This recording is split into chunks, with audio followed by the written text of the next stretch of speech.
En 2004, on signe enfin la première convention collective nationale pour les assistants maternels. Après des années de bricolage, un cadre officiel est enfin posé. Salaire, congés, droits, les relations de travail se structurent et les aides sont désormais versées par la Caisse d'allocation familiale et la Mutualité sociale agricole. Un premier pas vers le sérieux.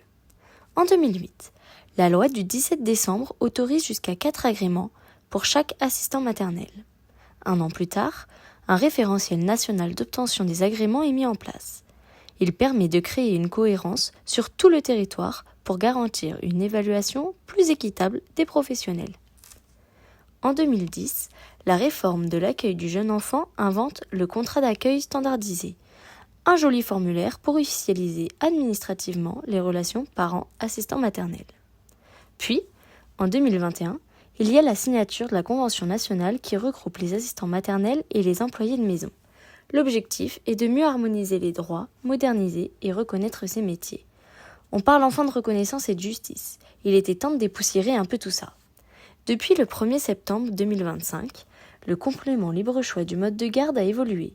Il est calculé à l'heure en fonction des heures réellement effectuées et des ressources du foyer pour plus d'équité. Les familles monoparentales peuvent en bénéficier jusqu'aux 12 ans de l'enfant. Et, à compter du 1er décembre 2025, en résidence alternée, chacun des parents pourra percevoir le complément libre choix du mode de garde sous certaines conditions. Cette réforme vise à rendre l'aide plus juste et mieux adaptée aux besoins réels des familles.